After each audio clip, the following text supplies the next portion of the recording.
میں بڑی مشکل سے امید سے ہوئی تھی۔ میرے شوہر کی خوشی تو قابل دید تھی کیونکہ ایک لمبے عرصے سے ہم اس خوشی کا انتظار کر رہے تھے۔ میرے شوہر کو شروع ہی سے بچے بے حد پسند تھے۔ کبھی میری شادی شدہ نند گھر پر رہنے آ جاتی تو وہ بہن کے بچوں کو دیوانہ وار چاہنے لگتے، لیکن ہم اس خوشی سے محروم تھے۔ لیکن جیسے ہی اللہ نے ہمیں یہ خوشخبری سنائی، ڈاکٹر نے مجھے بیڈ ریسٹ کا مشورہ دے دیا۔ چونکہ میری ساس سسر نہیں تھے، شوہر کی بس ایک ہی بہن تھی اور وہ بھی شادی شدہ، تو گھر پر میں اکیلی ہی ہوتی تھی۔ اسی لیے شاہ زیب نے ایک بڑی عمر کی نوکرانی کو کام پر رکھ لیا جو کہ دن رات ہمارے ہی گھر پر رہنے لگی۔ دکھنے میں وہ خاتون کافی عمر کی تھی لیکن کام کاج میں تیز تھی، میرا خیال بھی بہت رکھتی تھی۔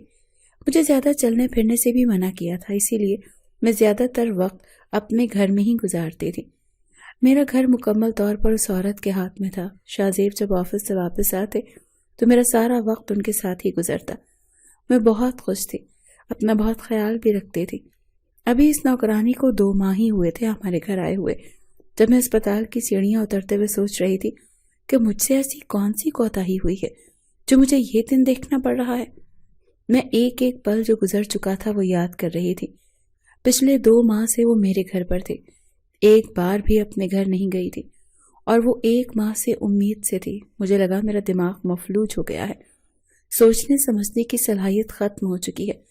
جب میں مرے مرے قدموں سے گاڑی میں بیٹھ کر اپنے گھر پہنچتی تو سامنے لاؤنج میں شاہ زیب کو دیکھ کر میرا دماغ ہی غصے سے گھوم گیا۔ شاہ زیب ٹی وی دیکھ رہے تھے اور وہ عورت اپنے کمرے میں تھی۔ شاہ زیب کے گیلے بال دیکھ کر میرا دل دھک سے رہ گیا۔ مجھے شاہ زیب پر شدت سے غصہ آنے لگا۔ کتنا بڑا دھوکہ دیا تھا اس شخص نے مجھے، کیسا جھوٹ بولا تھا۔ میرے اندر تو جیسے آگ لگ گئی تھی۔ میں اپنی پرواہ کیے بغیر اپنے شوہر کے پاس آ کر کھڑی ہو گئی، اس کا غصے سے گریبان پکڑ لیا۔ میں نے کہا، شاہ زیب تم نے مجھے کہیں کا نہیں چھوڑا۔ میرے اس طرح سے رونے پر شاہ زیب ششدر سے رہ گیا، کہنے لگا، کیا ہوا؟ میں چیخ کر بولی تو وہ عورت بھی اپنے کمرے سے باہر نکل آئی۔ میرا رویہ شاہ زیب کے ساتھ جاری تھا، میں نے اسے بری طرح سے جھنجھوڑ رکھا تھا۔ وہ میرے رویے پر گھبرا سا گیا، میرے دونوں ہاتھوں سے اپنے گریبان چھڑوا کر کہنے لگا، سدرا تمہیں ہوا کیا ہے؟ میں نے وہ رپورٹس اسے پکڑا دی اور پھوٹ پھوٹ کر رونے لگی۔ وہ عورت اب بھی وہیں کھڑی مجھے ہی دیکھ رہی تھی۔ میں نے نفرت سے اسے دیکھا اور کہا، دفع ہو جاؤ میرے گھر سے، تم میرا گھر برباد کرنے کے لیے آئی تھی۔ میں دیوانہ وار اس کی طرف بڑھ گئی تھی۔ میرا جی چاہا کہ اس عورت کا گلا دبا دوں، اسے مار ڈالوں جس نے میری زندگی تباہ کر دی تھی۔ میرا جی چاہا آگ لگا دوں ہر چیز کو۔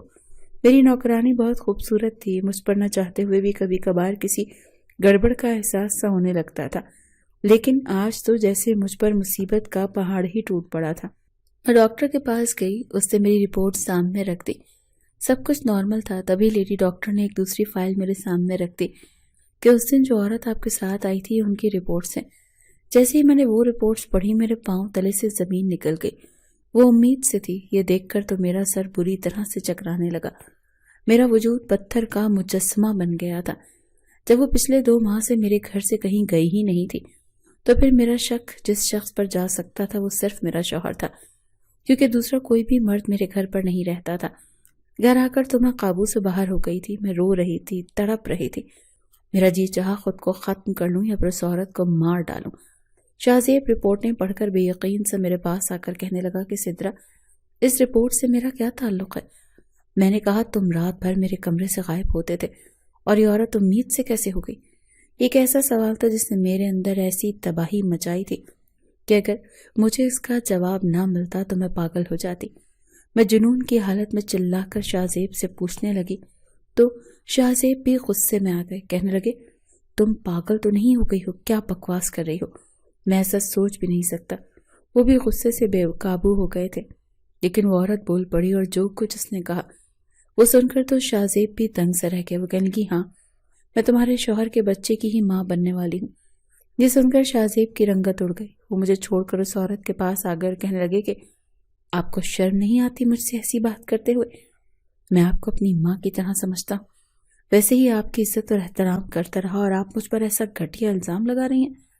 شاہ زیب بہت پریشان تھے، لیکن وہ روتے ہوئے کہنے لگی، تم ہی اس دن میرے پاس آئے تھے، تم نے ہی میرے ساتھ یہ سب کچھ کیا۔ میں سو رہی تھی، تم ہی اس گھر میں رہتے ہو، لیکن مجھے اپنی مجبوری کے ہاتھوں چپ رہنا پڑا۔ مجھے پیسوں کی اشد ضرورت تھی، تب میں نے یہ نوکری کی تھی، لیکن تمہیں تو ذرا بھی شرم نہ آئی میرے ساتھ ایسا گناہ کرتے ہوئے۔ لیکن اچھا ہوا جو تمہارا اصل چہرہ تمہاری بیوی کے سامنے آ گیا۔ یہ سب سن کر مجھے شاہ زیب سے نفرت سی ہونے لگی، لیکن وہ بے یقینی سے اس عورت کو دیکھ رہا تھا۔ پھر میرے پاس آ کر کہنے لگے، میں سچ کہہ رہا ہوں سدرا، میں نے ایسا کچھ نہیں کیا، یہ عورت جھوٹ بول رہی ہے۔ ہو سکتا ہے کہ جب تم دن میں سو رہی ہوتی ہو تو یہ اپنے شوہر کے پاس چلی جاتی ہو اور یہ مجھ پر الزام لگا کر مجھے بلیک میل کرنا چاہتی ہو۔ آنکھوں میں نمی لائے شاہ زیب یوں کہہ رہے تھے جیسے ابھی رو دیں گے، لیکن وہ عورت بھی بڑی بے بسی سے رو رہی تھی۔ میرے پاس آ کر کہنے لگی کہ میرے شوہر کو مرے ہوئے 5 سال ہو چکے ہیں۔ میں اپنے بچوں کی قسم کھا کر کہتی ہوں کہ اس شخص نے میرے ساتھ یہ سب کچھ کیا ہے۔ میں تو سمجھ ہی نہیں پا رہی تھی کہ کس کو سچا سمجھوں اور کون جھوٹ بول رہا ہے۔ شاہ زیب کہنے لگے، یہ مجھ پر جھوٹا الزام لگا رہی ہے، اس کے پاس ایسا کوئی ثبوت موجود نہیں، مجھے دکھائے کہ میں نے اس کے ساتھ یہ سب کچھ کیا ہے۔ ایک مرد ہوتے ہوئے بھی ان کی آنکھوں سے آنسو بہ رہے تھے، لیکن وہ عورت کہنے لگی، رپورٹس آپ کے پاس ہیں، پھر میں جھوٹی کیسے ہو سکتی ہوں؟ میں جانتی ہوں کہ یہی وہ شخص ہے جس کی سزا میں اب بھگت رہی ہوں۔ میرا سر چکرانے لگا، میں تو اپنا سر پکڑ کر بیٹھ گئی۔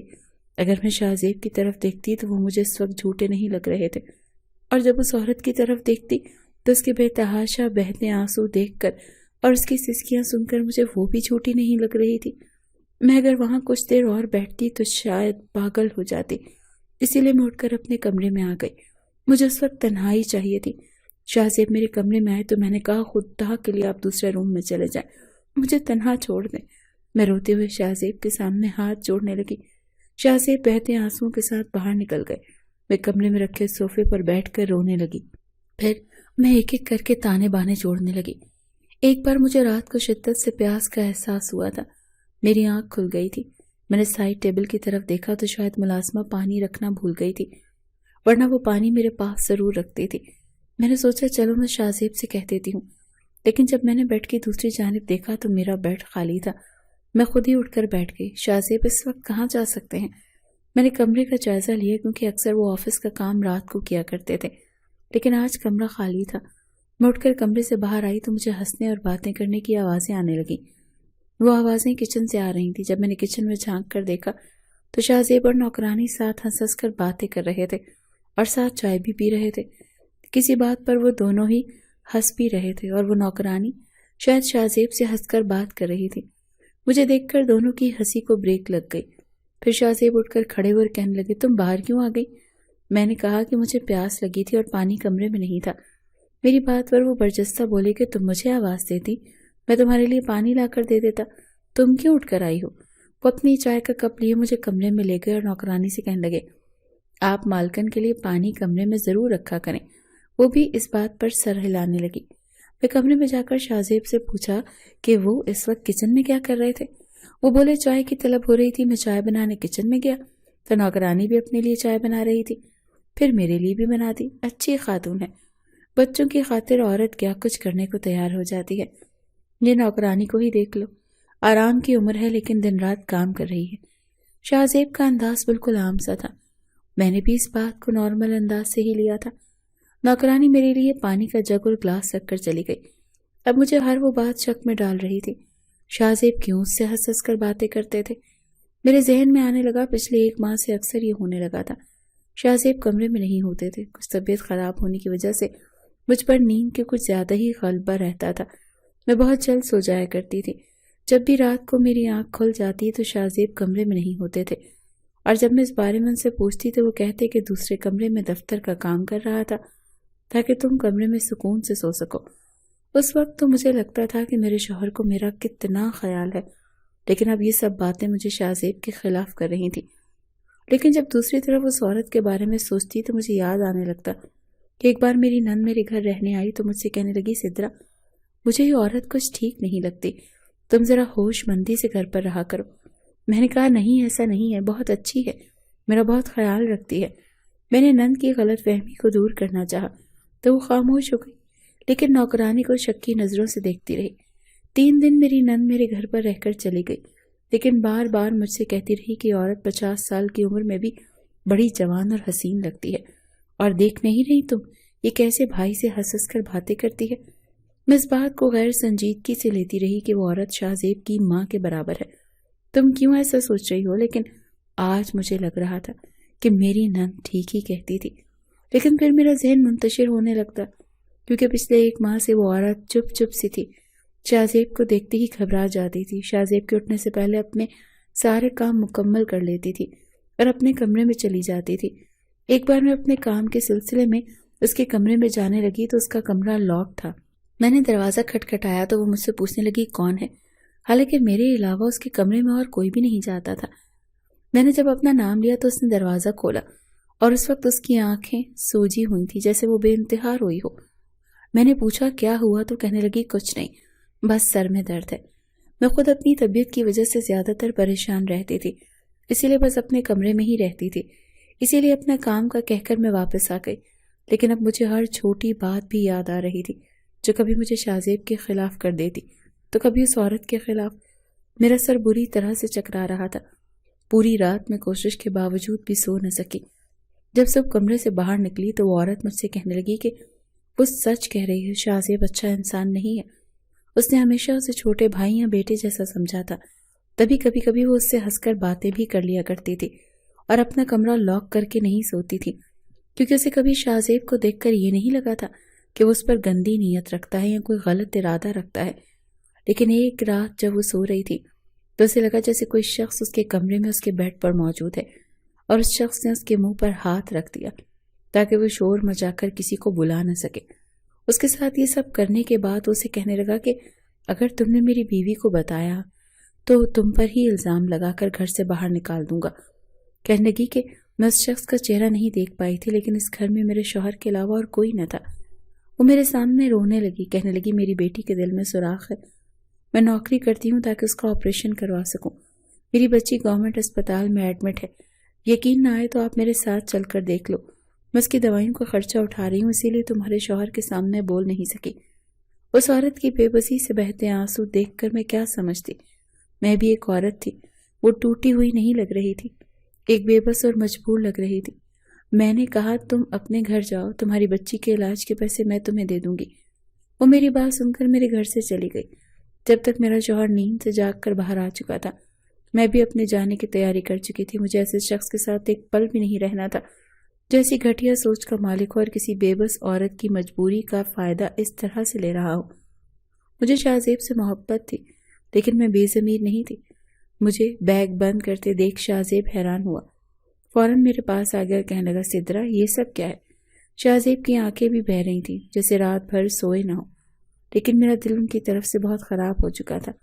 میں نے کہا میں مائکے جا رہی ہوں اور واپسی اسی وقت آؤں گی جب آپ خود کو بے قصور ثابت کر لیں گے۔ میں نے شاہزیب کو مشکل میں ڈال دیا تھا کیونکہ میں جانتی تھی کہ وہی قصوروار ہیں، لیکن وہ کہنے لگے کہ تمہیں کہیں بھی جانے کی ضرورت نہیں، چلو میرے ساتھ، تم جہاں کہو گی میں وہیں سے ٹیسٹ کروانے کو تیار ہوں، کیونکہ میں نے ایسا کچھ نہیں کیا، چلو میرے ساتھ اور بلواؤ اس جھوٹی عورت کو، چند دن میں ہی سچ جھوٹ نظر آ جائے گا۔ شاہزیب کی بات سن کر میں پھر سے پریشانی کا شکار ہو گئی، لیکن یہی شاید مسئلے کا حل تھا۔ میں نے اسی شام اس عورت کو بھی ہسپتال بلوایا، دونوں کا DNA ٹیسٹ کروا لیا گیا جس کی رپورٹ چند دن میں مل جانی تھی، اور وہ چند دن میں نے شاہزیب سے بات نہیں کی تھی، وہ بھی خاموش تھے۔ کہنے لگے تمہیں مجھ پر یقین نہیں ہے، رپورٹ پر بھروسہ ہے تو جب تک رپورٹ نہیں آ جاتی میں تمہیں اپنی کوئی صفائی پیش نہیں کروں گا۔ چند دن بعد جب DNA کی رپورٹ آئی تو دیکھ کر میں دنگ رہ گئی، شاہزیب بھی قصور تھا۔ رپورٹ دیکھ کر وہ عورت بھی حیران اور پریشان تھی، کہنے کہ یہ کیسے ہو سکتا ہے، میں قسم کھاتی ہوں کہ میرے ساتھ ظلم ہوا ہے، لیکن مجھے اس عورت کی بات پر اب یقین نہیں تھا۔ میں نے کہا تم جھوٹی عورت ہو۔ وہ کہنے لگی کہ مجھے میری بیمار بیٹی کی قسم میرے ساتھ ظلم ہوا ہے، اور اس گھر میں آپ کے شوہر کے علاوہ تو کوئی مرد ہے ہی نہیں۔ اس وقت اندھیرا تھا، میں اس شخص کی شکل نہیں دیکھ پائی، لیکن میرے ساتھ ظلم ہوا ہے۔ میں نے اس عورت کی طرف دیکھا تو وہ اب بھی اپنی اسی بات پر قائم تھی، اس کے چہرے پر اب بھی بے بسی تھی۔ جس دن کی وہ بات کر رہی تھی انہی دنوں میری نند اور نندوئی میرے گھر میں رہنے کے لیے آئے ہوئے تھے۔ جب میری نند یہ کہہ رہی تھی کہ عورت ٹھیک نہیں لگتی، مجھے یاد آنے لگا کہ اس کا شوہر کھانے کے دوران بھی اس نوکرانی کو مسلسل دیکھ رہا تھا، اور تیسری سے اس پر بدحواسی سی چھائی ہوئی تھی۔ وہ جلدی سے ہی نند کو اپنے ساتھ لے کر اپنے گھر چلا گیا تھا۔ جب یہ بات میں نے شاہزیب سے کہی تو وہ تو ہتھے سے اکڑ گئے، کہنے لگے یہ عورت اب میری بہن کا گھر برباد کرنا چاہتی ہے، تم کیوں اب بھی اس عورت کی باتوں میں آ رہی ہو جس کا جھوٹ بھی ثابت ہو چکا ہے؟ لیکن مجھے اس عورت پر ترس آ رہا تھا۔ میں نے شاہزیب کو بہت منت کی تو وہ میری بات ماننے کے لیے تیار ہو گئے۔